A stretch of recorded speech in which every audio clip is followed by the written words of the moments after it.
because it's the first Ciliopathy Alliance meeting, family conference, but also it's this huge opportunity to bring together all of these organizations that are growing because really a lot of these conditions on their own are rare. So speaking together as a single voice is obviously much more powerful and much more relevant. So I'm very pleased to be here and to really kick off the sort of background. So I make no apologies really for the basic level at which I'm going to talk today, because we want to bring everyone up to the same sort of speed. Just by way of a little bit of background, I've been working together with patients with ciliopathies and on research to do with these particular conditions for the last 20 years, but we didn't know they were ciliopathies in the first instance. So a lot has happened in a relatively short space of time, literally in just the last decade or so. But I want to begin with casting the first question. This question to you, which you all obviously know the answer to, but may not know the background thereof. So what is the link between these little bacteria, these are called archaebacteria, that live at the bottom of oceans? They never see the light of day, but they live next to these very high temperature volcanic vents. They live in hot springs, and they live in a really hostile environment.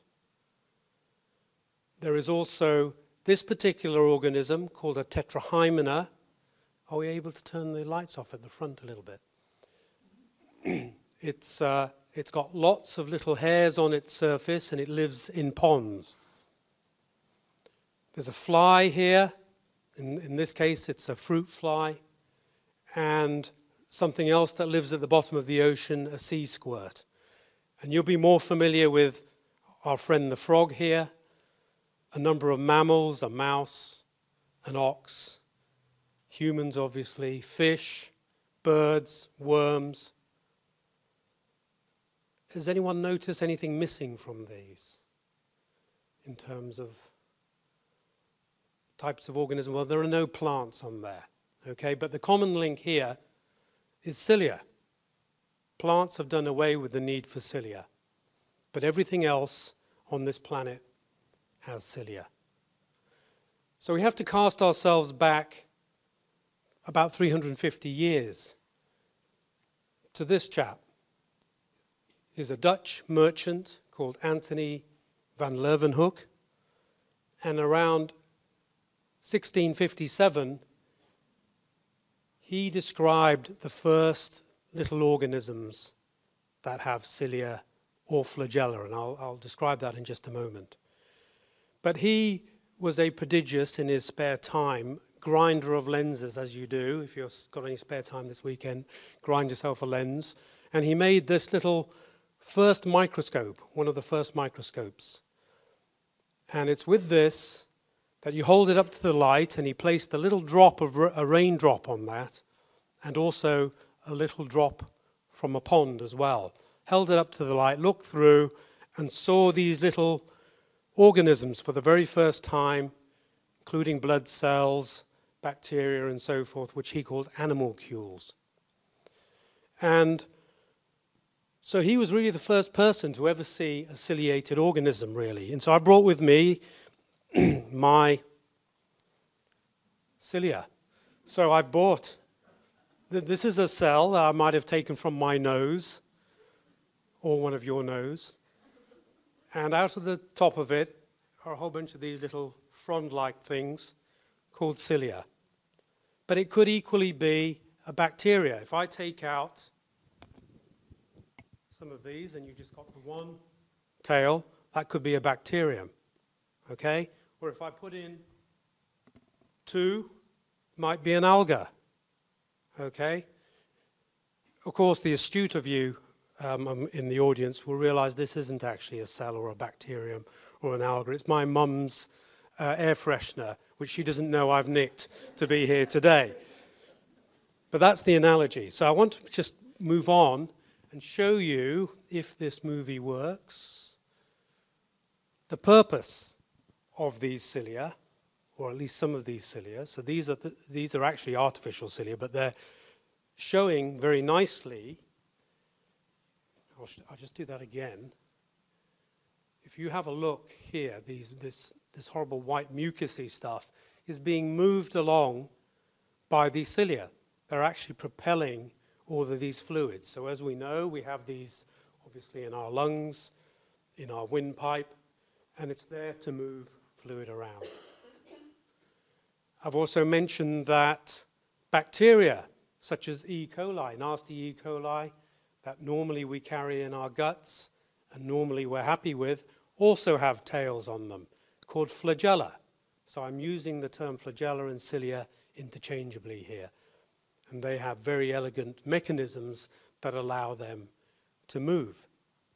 And this here is a green alga called Chlamydomonas. It has 2 tails. And if this movie works, you'll see that. So here we have some of these green alga. We have what's called a Euglenia, here the long cigar-shaped one, and we have these Chlamydomonas. And it is difficult to see, but you can see perhaps little tails that are lashing around, and they're actually helping to propel these organisms along. So what I'm trying to say here is that not only are these flagella and cilia incredibly important for life in general, but they're highly conserved in nature. They're highly evolved structures, which we will talk about in just a moment. But we also require these type of flagella for another function that is fundamental to life, and this is an advert from Mercedes-Benz from 2002 showing sperm. So these sperm tails, I have no idea what this has got to do with Mercedes, but I like the movie. You'll see in just a moment more sperm coming in with their tails. Question is, why do we need 500 million sperm to fertilize one egg? The answer's simple. Come in a second. Because men never ask for directions, apparently. Okay, moving on. So therefore, what is the structure of a cilium? If I slice a cilium in half, and we look down the barrel, we see these little tubes that are arranged in a circle. And they're arranged in 2 different flavors, if you like. There are some cilia that have what we call 9+2, so they'll have 9 outer tubes, doublets of tubes, with a central pair. And there'll be other types of cilia where there isn't a central pair at all. And by and large, the ones with the central pair are called motile cilia, or are motile. They move. They're the ones I've shown you that are in flagella, that are in those ones that line our windpipes. And I will talk to you in just a moment about primary cilia, which are the non-motile forms. But before I do that, I want to tell you about another concept which Mother Nature has invented, and that is a specialized transport mechanism inside all cilia or all flagella. And I think this is absolutely amazing, because this is like a building, the analogy is like building a high-rise building. So in other words, all of the materials to build that building have to start off at the bottom and taken to the top and build it in a sequence. And so what happens within the cilium or the flagellum, there are these sets of what are called molecular motors, or they're like lifts, in other words. So you use 2 different types of lifts. You put in all of your building materials onto one lift, which takes stuff to the top to continue building your cilium. And then you hand over to bring back all the tools and all the surplus materials into a different lift that comes back down. And this is, the reason for telling you this is because it's fundamental to understanding the concept of disease relating to cilia in just a moment. So that brings us now on to the ciliopathies themselves. And as I said to you, the structures of cilia are somewhat different inside and also their functions as well. And this is reflected to a certain degree by the types of diseases. So we classify ciliopathies into motile cilia and into non-motile cilia diseases. And the first, primary ciliary dyskinesia, for which you'll hear some more about later today, is the one condition that arises because the cilia are not beating. And it was the first condition described many years ago, but was first connected to this loss of beating cilia in the 1970s. And in essence, the symptoms are quite simple in the sense that there is problems with our sinuses, with the sinuses in those patients who have PCD for short, because the cilia are not beating properly.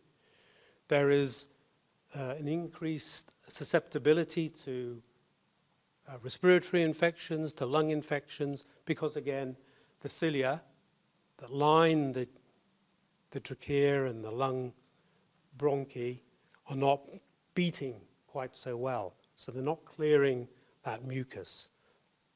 And that's the main consequence as shown here in the bottom pictures. However, I showed you earlier on that those cilia that lined the bronchi, the windpipe and so forth, are like a brush. They have multiple cilia coming out of the surface of a single cell. But actually they're in the minority in the body. What I didn't say was that there is a more abundant type of non-motile cilia. These are those ones that do not have the two microtubules in the middle, and there is only one on each cell. So there are very few cells in our body which do not have cilia on them. Maybe some in the liver, for example. But most have this single cilium on their surface. But the function of this has not been known, even though we've seen them and known about them down the microscope for well over 100 years. And it's only in the last 10, 15 years that the function of these single cilia has really come to light. First of all, it was thought they were leftover versions of the beating type, but we now know that they act more like antennae for the cells, more like aerials to sense where the cells are and what the cells should do. So this is critical, isn't it, during development of an embryo, for example, because those cells need to know where to go next, and they need to know where they are, and they do this through cilia. Once they've sensed what's going on around them, they then also have to signal. They have to tell the cell to do something, to change, to move direction, whatever it might be. So sensing and signaling seem to be the function of these non-motile cilia. And there are three main areas of evidence, I believe, that have led us to understand the role of primary or non-motile cilia in disease. And the first comes from understanding some of the mechanisms that lead to these polycystic kidneys. And these are big old cysts, very large kidneys that arise. And we now know that the two main genes or two proteins that these genes make are on the cilium itself in the kidney. And when these go wrong, you get very large cysts. The second piece of evidence is that in the back of the eye, the cells in the back of the eye that form the retina that receive the light, the so-called photoreceptors, and you'll remember from school that these are the rods and the cones. The rods are those cells that are important for monochromatic vision, in other words, black and white vision. So they come into operation in low light and at night time. That's why cats have many more photoreceptors of the rod type and are thought to have black and white vision. Because we have instead lots and lots of cones compared to cats, which are good for color vision. And that's why we're much better at reading than cats are. Well, one of the reasons anyway. But if you look carefully at one of these photoreceptors that I've shown here, there's a little narrow waist, and there are these little stripy bits on one end. So the light comes in from the top and strikes, actually comes in the other way, but strikes these little discs here, and it turns the light into an electrical impulse that goes obviously to the brain. But what can sometimes be missing in some people who have visual loss is the capability to move proteins that are made in this inner part, this inner segment, rapidly to the outer segment, so that they cannot replenish that ability to turn the light stimulus into a brain signal. And eventually these cells will die.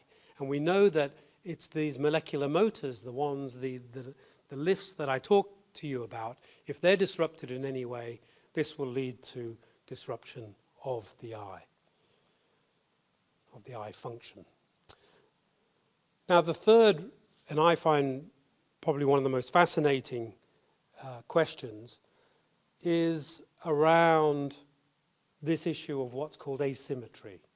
So you'll remember or have seen some of those beautiful drawings from Leonardo da Vinci where rather gorily they spent hours or days sketching dissected bodies. And you will all know that, for instance, if you look at a dissected body, it isn't symmetric as it is on the outside, inside. The liver is on the right, the spleen is on the left, and so forth. The question is, and it's a question that has been troubling anatomists and biologists for many years, is how do you go from what is essentially a symmetrical embryo very early after fertilization into something that has got this so-called asymmetry inside. So for my second cheesy prop, I've got to get my Sainsbury's bag out. This is my embryo. This is either a human embryo or a mouse embryo. Actually, the astute of you amongst the audience will know this is my wife's aubergine. But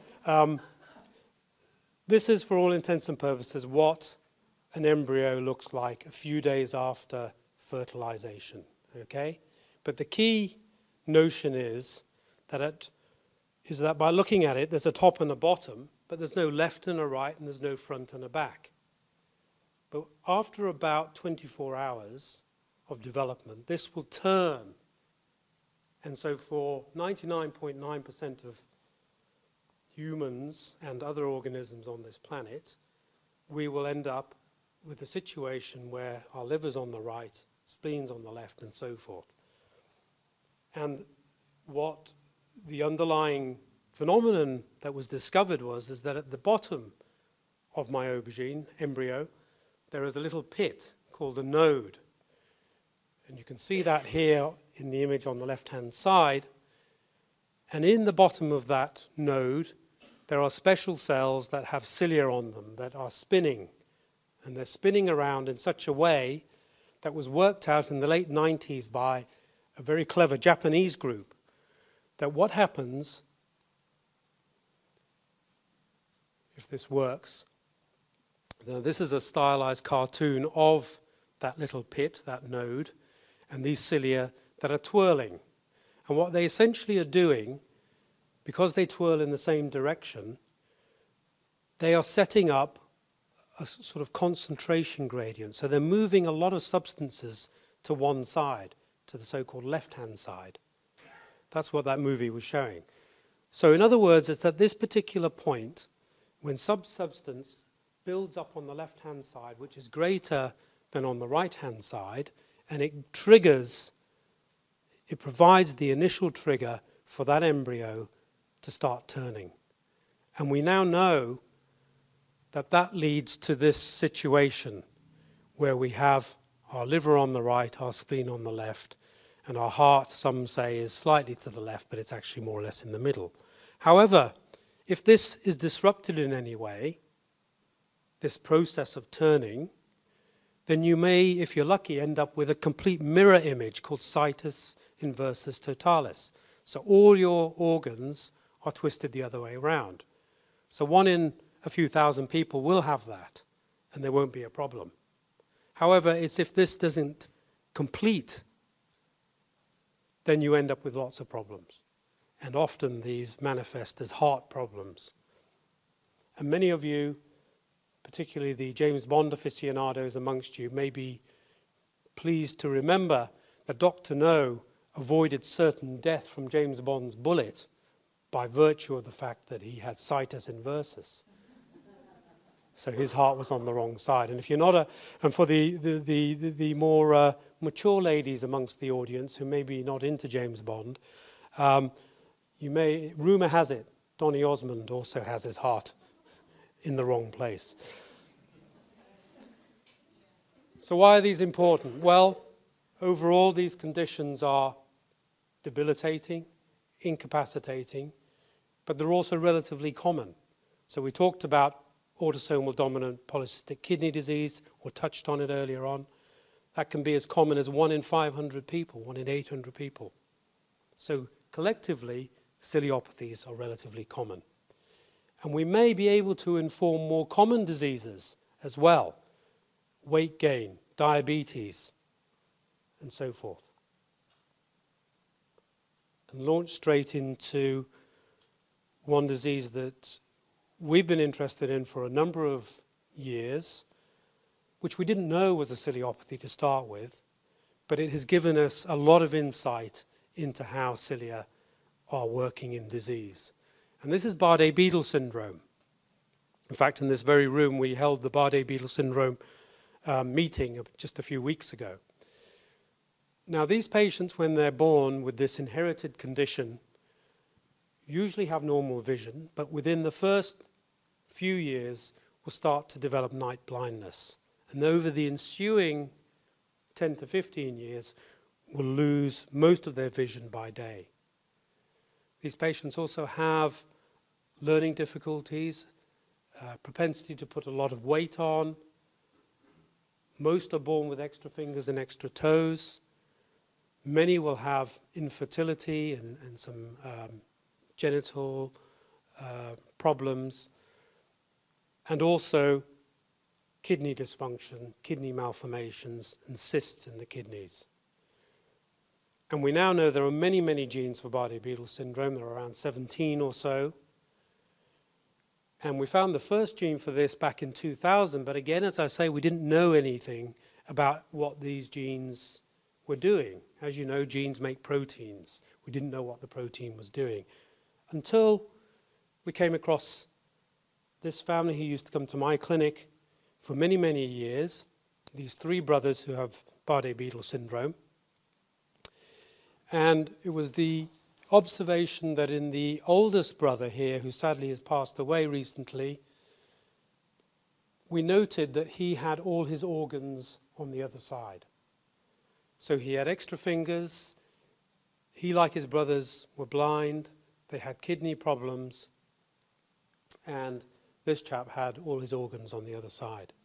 At that time, we didn't know which gene was involved, and I won't go into the details, but we discovered a new gene in this particular family that happened to be on chromosome 14, but it was what this gene actually did that gave us the big clue. And again, the lighting's not so great here, but when we look to see where that protein is most abundant in the body, what we see is that it is present near to, at the base of cilium or in the cilium itself. So that was the first clue, but we really needed further clues. And so we turned to one of our colleagues and collaborators in Canada, Michel Leroux, who works on another organism, a flatworm called Cenorhabditis elegans, or C. elegans for short. And the biologists know a lot about this particular worm. There are about 1,000 cells in total, but the important thing is they don't have any eyes or ears. But what they have instead is a very specialized nervous system. And so 1/3 of the cells are given over to making up their nervous system, And 60 cells exactly, 60 neurons, have cilia on them. So it is these cilia that detect chemicals and the water density around them, because they live in ponds and so forth. And so it's the cilia are really, really important here, acting as their eyes and ears. And so we asked Michelle to have a look to see where all the BBS proteins, the Bardet-Biedl syndrome proteins, were, and they are situated only in those cilia, only in those nerve cells that have cilia on them, such as at the front end here near the head and the tail end here, which is what's called the male array apparatus, which is important for fertilization. So that gave us the next bit of clue, but in another fundamental organism. But what's amazing is this organism, this lowly organism, shares the same genes and the same proteins that we do. So moving the clock forward, we've made, and other groups have made, many mice, and you can clearly see, I think, at least from the middle of the room, that this mouse here that has Bardet-Biedl syndrome is much bigger than his brother or sister here. And he's put a lot of weight on. He also has significant visual impairment. He can't see. And we also learned from these mice something we didn't appreciate in our patients, and that was that these mice couldn't smell very well. What I mean, I don't mean emitting an odor, I mean they can't actually smell. And this is something we've taken into the clinic, and we found that many of our patients have an inability to smell as well. They have olfactory disturbances. So we've learned something from these organisms as well. So I'm going to canter through in the last just couple of minutes a number of other conditions that are related to and are represented by the Ciliopathy Alliance, Alström syndrome being one of them. And there are lots of similarities but major differences between Bardet-Biedl syndrome and Alström. Again, these patients have visual impairment. It's a slightly different type of visual impairment. We don't need to go into that. And they also have this early onset propensity to put a significant amount of weight on. Patients with Alström's also have diabetes, and they also have hearing loss. And a significant component of the early years and also later on is a type of heart muscle disease as well called cardiomyopathy. And this is a major, major problem for these patients. And again, you can see the mouse that's been made, knocking out the only gene that's associated with Alström's, called ALMS1, leads to a very large mouse indeed. And I'm not going to go into, this is just a very, very large gene, I'm not going to go into that at all. But we're going to talk about another condition called nephronophthisis. This is the most common cause of inherited kidney disease in children. And it leads to all sorts of urinary concentration problems, in other words, a lot of drinking and a lot of peeing. Cysts can occur a bit later on, but then some patients also develop retinitis pigmentosa, visual problems, because of the problems of the photoreceptors. Some have learning difficulties as well, and some have their organs on the wrong side. And the key problem here, unlike polycystic kidney disease, is that the nephrons start to die off, start to disappear. So phthisis in Greek means disappearing. So nephronophthisis is disappearing nephrons. And so these kidneys are much smaller than the polycystic kidneys we see. But the key thing is that nephronophthisis occurs with a lot of different conditions. And I won't go through these at all, but you'll recognize some of these. And there are many, many genes, and I'm not going to go into those either. But some of you will notice that some of them are red, colored red, and that is because mutations or spelling errors in those particular genes are also found in some other ciliopathies as well. Another condition you might hear about later on is Joubert's syndrome. And this condition arises because of a number of brain abnormalities. These children tend to be floppy, have weak muscle tone, tend to be uncoordinated, have learning difficulties, have unusual eye movements and very rapid breathing. And this is associated with a number of problems, structural problems in the brain.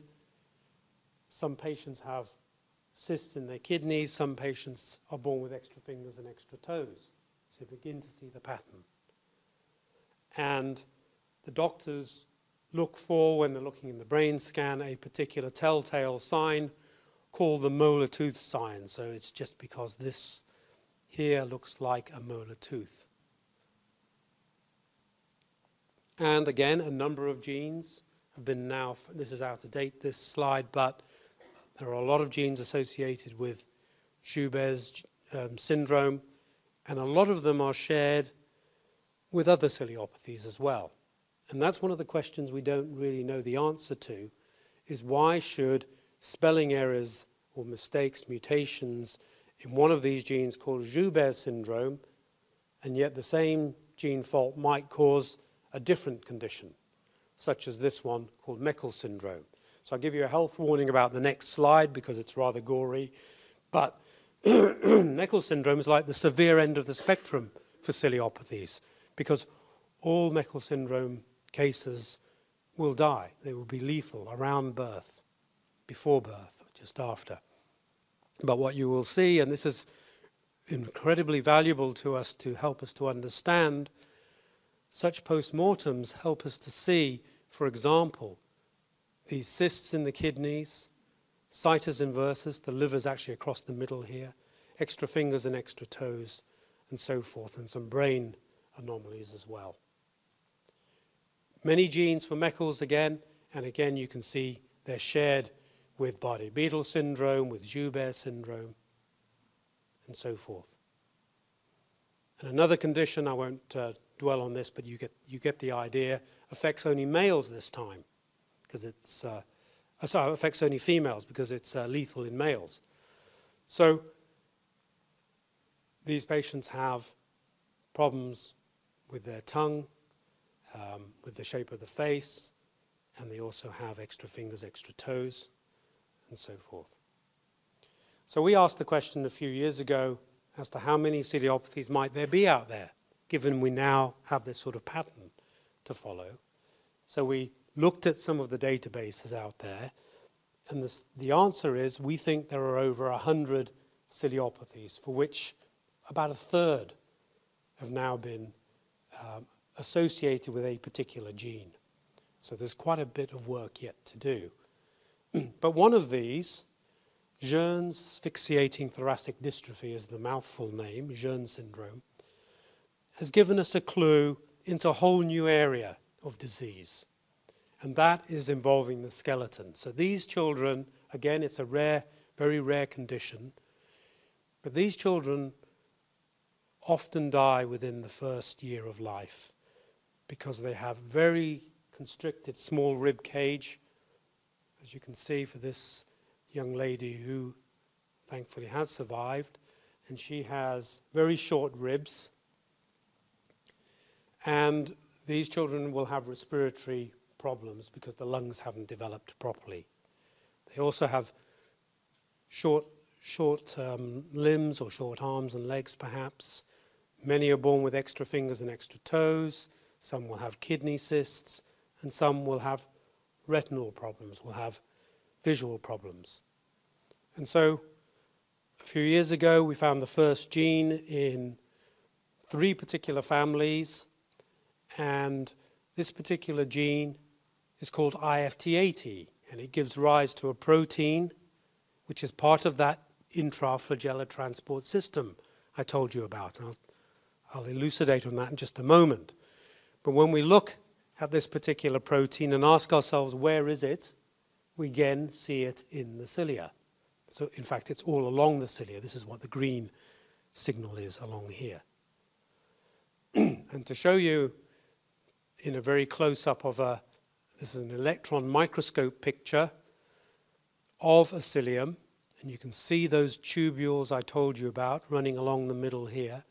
And these black, what we call rafts, are the IFT particles. This is the cargo that's moving up and down those particular motors, those molecular motors. And so this protein, IFT80, is part of this particular component, transport component. And so therefore we can immediately see that this bony disease has arisen because of a failure of these particles to move up and down, efficiently up and down the cilium itself. And so you can't see this very well, but in another pond life, Tetrahymena, which is decorated normally with around 1,000 cilia on their surface, if we take out this particular gene, IFT80, they're pretty bald and they lose their cilia and they essentially starve to death. They can't move, they can't find their food, and they can't feed either because they need cilia to push all of the food into their mouth. So this gave us the first clue that IFT80 was clearly an important protein, not only in humans but also in lots of different organisms. Another condition, Alice van Creveld, I won't go into the condition in detail. Again, shortening of the long bones, narrow thorax, extra fingers, extra toes. In this case, these patients also have abnormalities of their fingernails and the teeth as well. And Judith Goodship's group in Newcastle also made a mouse, and they showed that they had extra fingers and extra toes, short limbs, and so forth. So that helped understanding of that particular condition. And another condition we predicted, Sensenbrenner, these are all very rare conditions.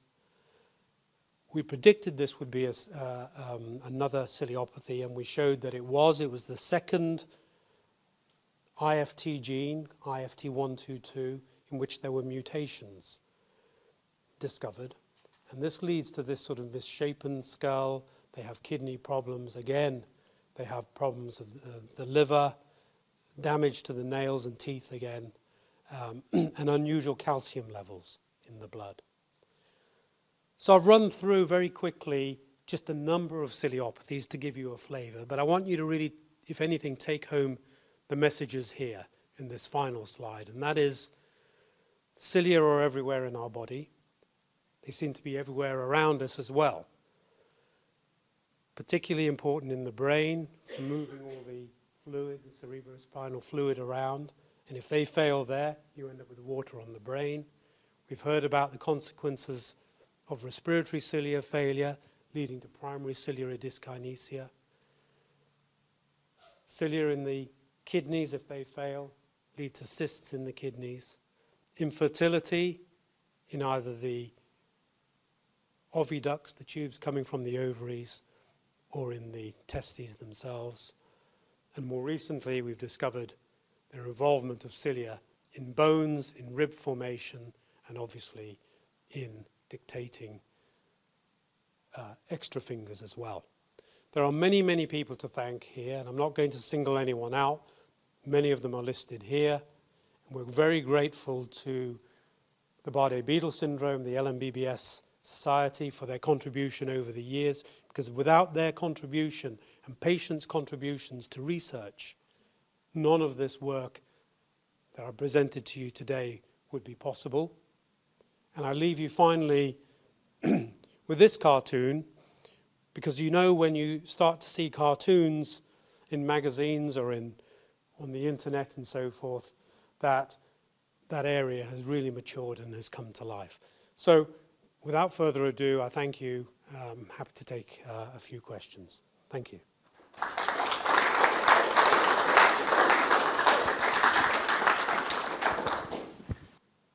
Hello. I work with people with Usher syndrome. The cilia, you've explained about retinitis pigmentosa, but can I ask, in the cochlea, are the cilia affected genetically? Yes, I didn't have time to talk about that. No, I just wanted to check that. Yeah. Thank you.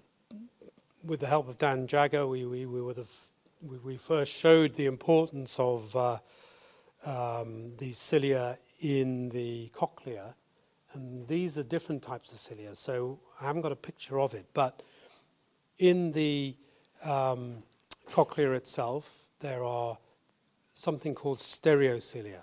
Now, these aren't actually the cilia that we're talking about.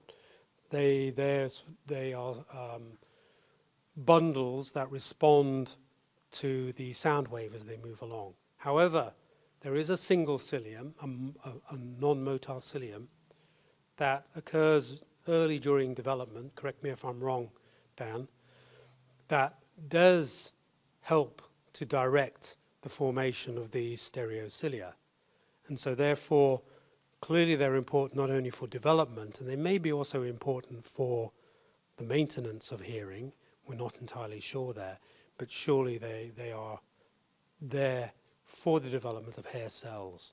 And so we think not only in ushers that there's going to have a major role there, but also in Olstrom's, it's very likely that the primary cilia and the proteins that are involved in these cilia are having an effect yet to be discovered on hearing.